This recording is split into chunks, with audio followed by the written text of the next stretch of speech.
हिंदी में यूपीएससी की तैयारी से संबंधित प्रोग्राम्स को देखने के लिए सब्सक्राइब करें स्टडी IQIAS हिंदी। नमस्कार, मैं हूं ओम द्विवेदी। स्वागत करता हूं आपका स्टडी IQIAS हिंदी के इस प्लेटफॉर्म पे। और आज ये अभी एक खबर आ रही है जिसमें कि एक साथ मतदान को लेकर यानी कि साइमल्टेनियस इलेक्शन को लेकर के ये खबर है, जिसके लिए अभी सरकार ने हाल ही में एक संकल्प पत्र यानी कि रेजोल्यूशन जारी किया है, जिसमें ये बताया जा रहा है कि 8 सदस्यीय पैनल होंगे एक हाई लेवल कमेटी के, जो ये डिसाइड करेगी कि आपके देश यानी कि भारत देश में एक साथ मतदान लोकसभा के और विधानसभा के किस तरह से कराए जा सकते हैं। ठीक है, तो इस पर आज हम चर्चा करेंगे थोड़ी सी, और ये अभी रिसेंट में जो न्यूज आ रही है उसी के बारे में है। पहले मैं आपको खबर दिखा देता हूँ।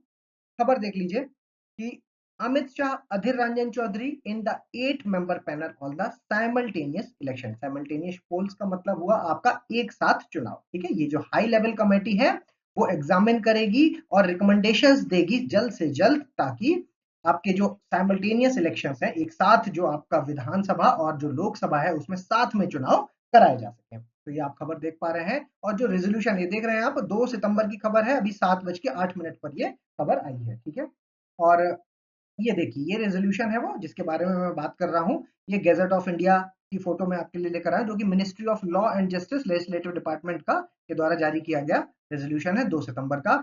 और ये मैंने क्रॉप करके थोड़ा सा बड़ा करने की कोशिश की है ताकि ब्लर ना हो। और इसको आप देख लीजिए, मैं अगर आपको देखने में कुछ प्रॉब्लम हो तो मैं एक बार पढ़ देता हूँ आपके लिए। तो इसके चेयरमैन कौन होंगे, तो ये देखिए, चेयरमैन होंगे आपके श्री रामनाथ कोविंद जी, जो कि चेयरमैन होंगे, जो हमारे फॉर्मर प्रेसिडेंट ऑफ इंडिया हैं। उसके अलावा श्री अमित शाह, जो अभी वर्तमान में आपके होम मिनिस्टर हैं, ठीक है, गृह मंत्री हैं, और ये इसके एक मेंबर होंगे। श्री अधीर रंजन चौधरी जी, जो कि सिंगल लार्जेस्ट पार्टी है जो अपोजिशन की लोकसभा में, उसके लीडर हैं, और ये भी एक मेंबर होंगे। श्री गुलाम नबी आजाद, जो कि आपके लीडर ऑफ अपोजिशन राज्यसभा है ना, लीडर ऑफ अपोजिशन रह चुके हैं, ये इसके मेंबर होंगे। NK सिंह जी, जो कि हमारे 15th फाइनेंस कमीशन के चेयरमैन थे। और सुभाष कश्यप जी, जो कि सेक्रेटरी जनरल ऑफ लोकसभा थे।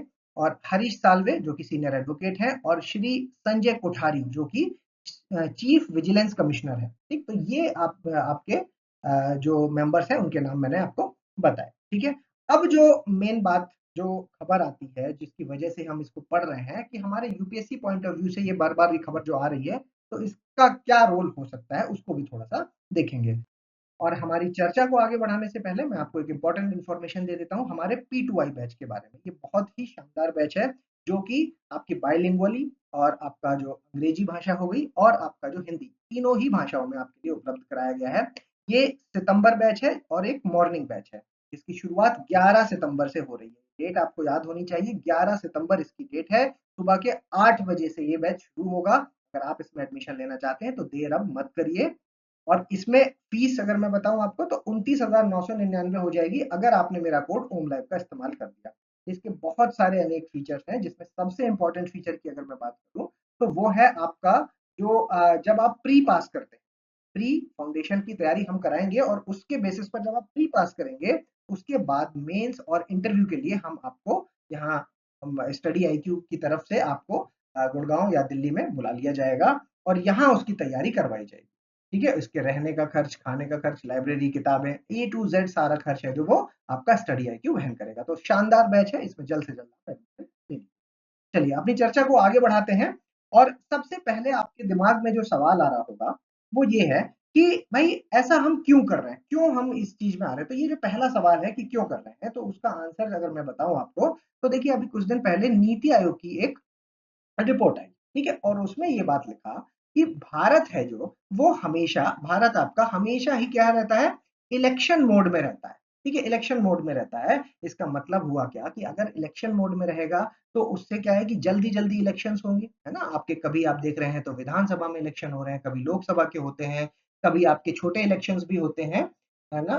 जो आपका PRI सिस्टम वाले हो गए, म्यूनसिपैलिटी वाले हो गए, ये हो गए। खैर, हम अभी जो चर्चा कर रहे हैं वो लोकसभा और विधानसभा कर रहे हैं, तो यहीं तक सीमित रहेंगे। तो ये बार बार इलेक्शंस होते हैं, जिसकी वजह से आपका जो आचार संहिता है वो यहाँ पर लगाई जाती है। और आचार संहिता जैसे ही लग जाती है तो आपके दो चीजें में फर्क पड़ता है। एक, आपके जो प्रशासनात्मक कार्य हैं उसमें असर पड़ता है, बुरा असर। और दूसरा, आपका जो विकासात्मक कार्य है उसमें कोई भी नीति है वो वहां पर नहीं बनाई जा सकती।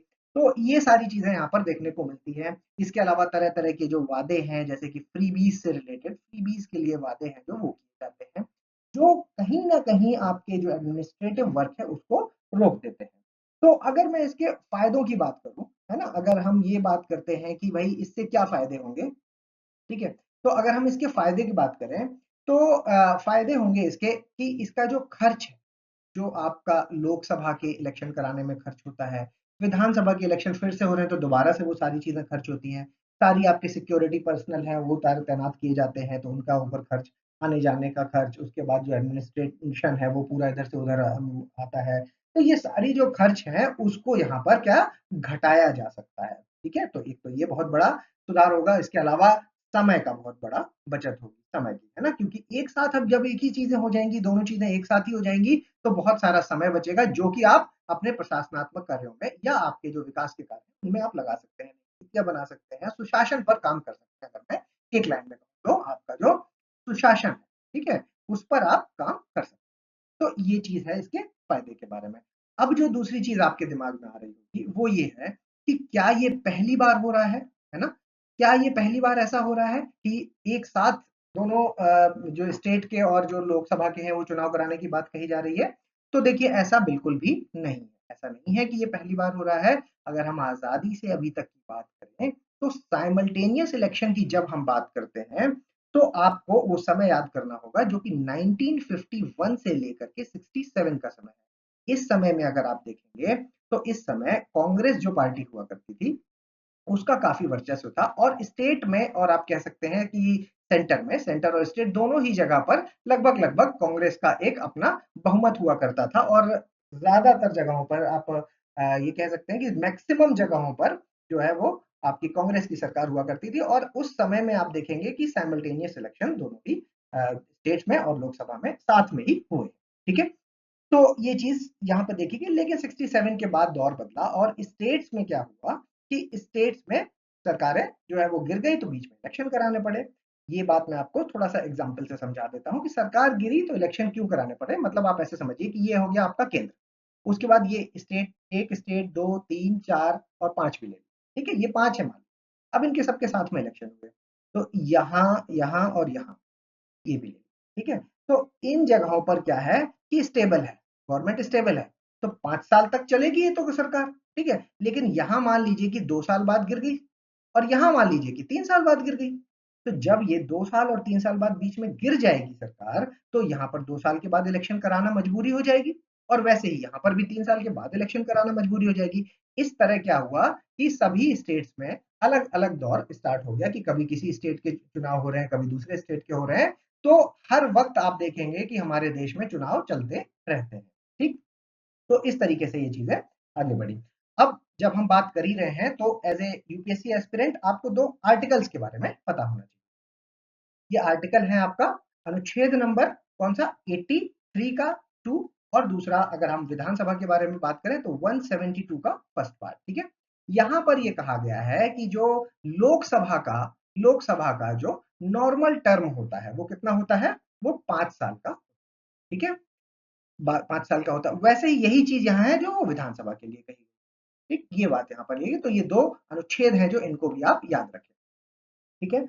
इसके अलावा अब जो मेन चीज आपके दिमाग में आ रही होगी कि भाई जब सरकार गिर जाती है तो बार बार इलेक्शन कराने पड़ते हैं, तो फिर हम जैसे कि यहाँ पर जो टर्म है वो नॉर्मल टर्म के लिए लिखा है कि 5 साल होंगे, लेकिन ऐसा नहीं है ना कि बीच में जब अगर सरकार गिर गई तो दोबारा इलेक्शन नहीं कराएंगे, तो दोबारा तो कराने ही पड़ेंगे।